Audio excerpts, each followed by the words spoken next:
नागरिकता के दावे के समर्थन में 15 दस्तावेज मगर फिर भी मुस्लिम व्यक्ति विदेशी घोषित। गुवाहाटी हाईकोर्ट के फैसले से मचा हड़कंप। चलिए जानते हैं इस वक्त की बड़ी खबर। You are watching Delhi News.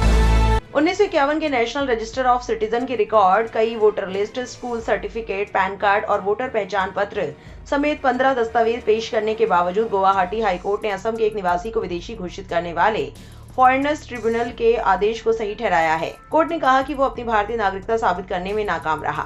Justice कल्याण राय सुराना और शमीमा जहान की बेंच ने मंगलवार को कहा कि याचिकाकर्ता फॉरेनर्स एक्ट 1946 की धारा 9 के तहत अपनी जिम्मेदारी निभाने में नाकाम रहा। इस धारा के तहत किसी व्यक्ति को ये साबित करना होता है कि वो विदेशी नहीं है। कोर्ट ने ये भी कहा कि सिर्फ जुबानी गवाही से ये साबित नहीं हो सकता कि याचिकाकर्ता वही व्यक्ति है जिसका नाम 1990 के दशक और उसके बाद की वोटर लिस्ट में था। कोर्ट ने कहा, हालांकि याचिकाकर्ता ने 15 दस्तावेज पेश किए थे, लेकिन इनसे ये साबित करने में कोई मदद नहीं मिली कि वो फॉरेनर्स एक्ट 1946 की धारा 9 के तहत अपनी जिम्मेदारी निभा पाया है, यानी ये साबित करना कि वो विदेशी नहीं बल्कि भारतीय नागरिक है।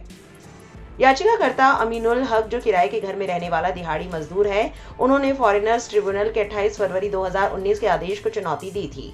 उसने आरोप लगाया था कि एक जांच अधिकारी ने गलत जांच रिपोर्ट सौंपी थी, जिसके कारण उसे विदेशी घोषित कर दिया गया।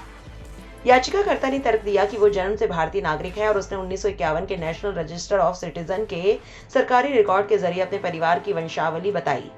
उसने दावा किया कि गोलपारा जिले के चराई खसारा गांव में 1951 के एनआरसी में उसके पिता, दादा दादी और परिवार के अन्य सदस्यों के नाम शामिल थे। उसके अनुसार बाद में ब्रह्मपुत्र नदी के कटाव के कारण परिवार धोबाकुरा चला गया और 1966 के बाद से वोटर लिस्ट में उनके नाम आते रहे। उसने आगे कहा कि उसके दादा ने 1973 में घुगु डोबा में जमीन खरीदी थी, जिसके बाद बंटवारे के बाद परिवार वहां चला गया और बाद में बेहतर रोजगार के लिए हाश डोबा चले गए। 1 मई 1988 को जन्मे याचिकाकर्ता ने बताया कि वो घुगु डोबा और हाश डोबा में पले बढ़े हैं। अपनी नागरिकता साबित करने के लिए उन्होंने 16 दस्तावेजों का सहारा लिया, जिनमें 1951 का एनआरसी, 1966 से 2017 तक की वोटर लिस्ट, 1973 का जमीन का कागज, स्कूल का सर्टिफिकेट, पैन कार्ड और वोटर पहचान पत्र शामिल थे। याचिकाकर्ता ने तर्क दिया कि अलग अलग दस्तावेजों में उनके पिता, माता और दादा के नामों की स्पेलिंग में जो अंतर था, वो असल में उन्हीं लोगों के बारे में था और ये छोटी मोटी क्लर्क की गलतियों का नतीजा था, जिससे उनकी नागरिकता का दावा अमान्य नहीं होना चाहिए। उन्होंने ट्रिब्यूनल के सामने खुद और अपने पिता का बयान भी दर्ज कराया। दोनों ने गवाही दी कि परिवार लगातार असम में ये रह रहा था और वो जन्म से ही भारतीय नागरिक हैं। हाईकोर्ट में याचिकाकर्ता के वकील ने तर्क दिया कि उन्हें सिर्फ इसलिए विदेशी घोषित कर दिया गया क्योंकि अलग अलग रिकॉर्ड में उनके पिता और दादा के नामों की स्पेलिंग में मामूली अंतर था। सुप्रीम कोर्ट के पहले के फैसलों का हवाला देते हुए वकील ने कहा कि ऐसे अंतर आम बात है और इन्हें नागरिकता देने से इनकार करने का सही आधार नहीं माना जा सकता। वकील ने आगे कहा कि कंप्यूटर से बने एनआरसी रिकॉर्ड मान्य और भरोसेमंद सबूत है और उन्हें तकनीकी आधार पर खारिज नहीं किया जा सकता।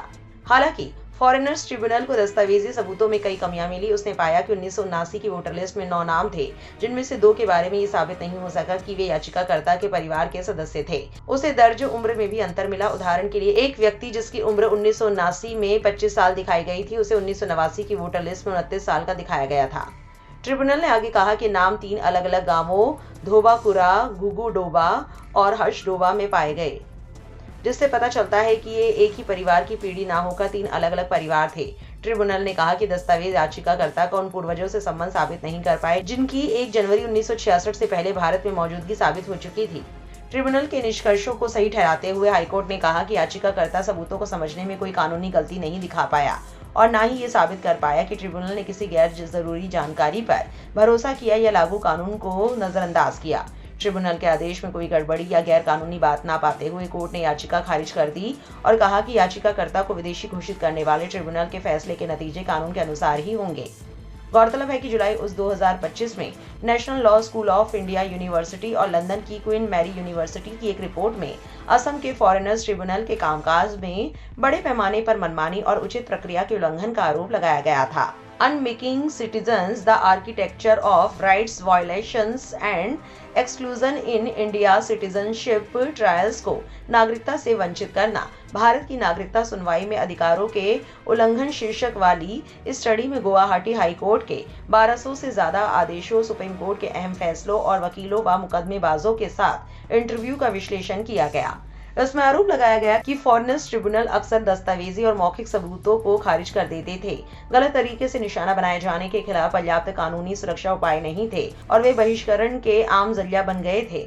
रिपोर्ट में तर्क दिया गया कि फॉरेनर्स ट्रिब्यूनल सिस्टम कानूनी रूप से टिकने लायक व्यवस्था नहीं है, जो संवैधानिक लोकतंत्र और अंतर्राष्ट्रीय मानवाधिकारों के सबसे बुनियादी सिद्धांतों का उल्लंघन करती है और इसे खत्म करके कानून, निष्पक्षता और न्याय पर आधारित ढांचा बनाने की मांग की गई।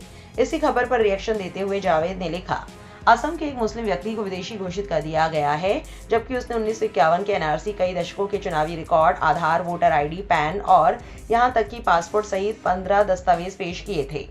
जब राज्य के अपने ही दस्तावेजों को अपर्याप्त माना जाता है तो नागरिकता का मामला मनमानी प्रक्रिया बनकर रह जाता है। जो सिस्टम बार बार नियम बदलता रहता है, वह कानून के शासन में भरोसा कम करता है और आम नागरिकों, खासकर अल्पसंख्यक समुदाय के लोगों को हमेशा डर के साए में रखता है। इस खबर को लेकर आपकी क्या राय है, कमेंट सेक्शन में जरूर लिखें और ऐसी और वायरल खबरों के लिए गली न्यूज से जुड़े रहिए।